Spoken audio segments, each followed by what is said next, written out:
Okay. Hey, everybody. This is Peter Capen Lewis, and my name is James Lewis, and I'm making this for my students in quarantine 2020.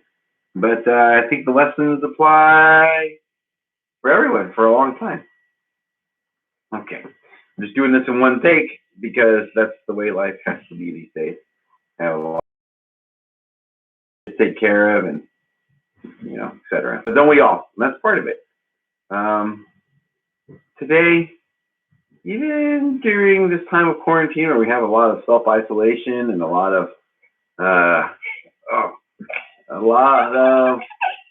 time to ourselves, I still feel kind of busy, and maybe perhaps less busy than normal. In our normal lives, we felt maybe too busy, and I think we feel too busy as modern Americans, especially in every social class, because we have a lot of artificial needs. That is, things we feel like we have to have, but we don't really. And I'm just as guilty as everyone else. Yeah, I think that's right.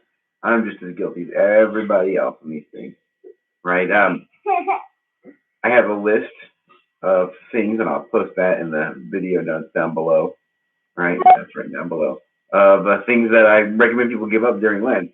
And these are like 9 or 10 or 11 things that are all artificial needs that, some people get angry when I suggest them. Like one of them is not cheating, or one of them is not putting any sauce on your food, or going to bed before 9 o'clock, And all of these things, it's like, oh my gosh, cold showers for 40 days.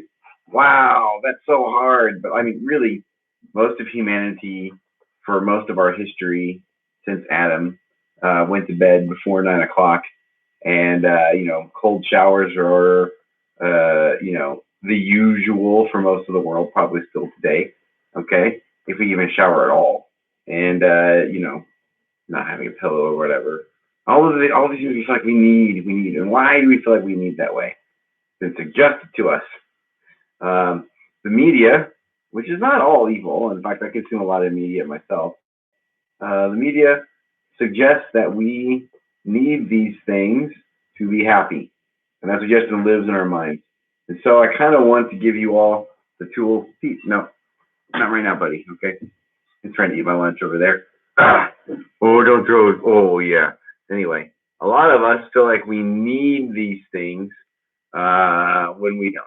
Anyway, so I have you all read an article called The Art of Resistance. It's written by, I believe, a Jewish professor of psychology.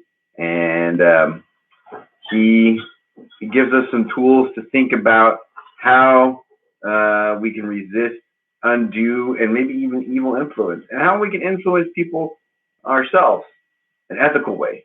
Okay, if you're going to go through the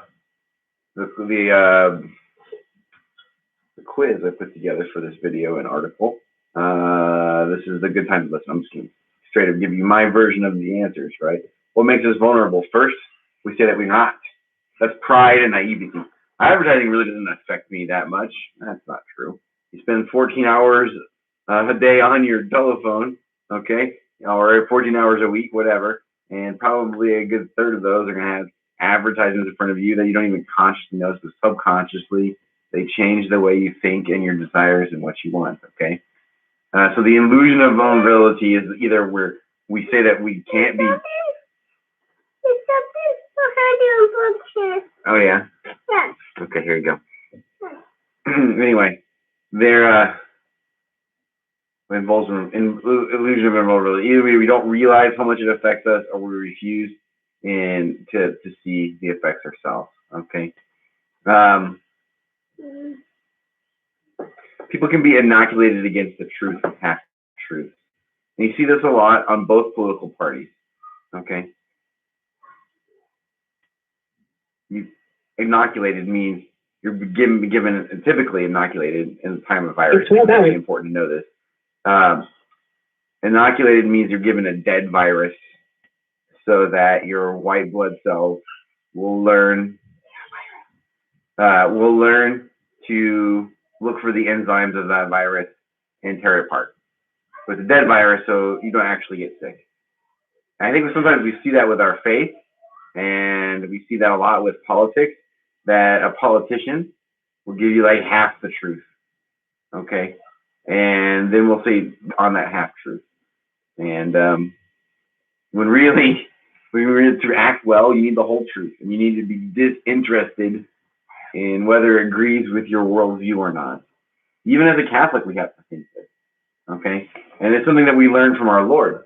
He showed us what was good and what was evil, apart from the social conditions of the time, apart from the class he was born into, very poor, by the way, and apart from everything else, he sought the truth, and he sought to bring us the truth, and he calls us into the truth.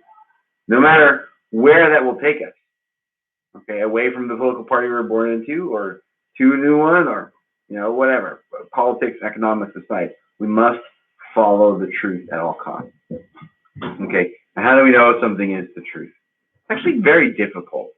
Okay, and you always have to ask why someone is saying something to you. What do they want you to do, and what would they get out of you doing that? Hey, stop messing around over there. I'm making a video right now. 1 second, everybody. Oh yeah, it's John. It's okay. Anyway, so people can get inoculated to the truth of the faith when Catholics especially live out their faith in a lukewarm way.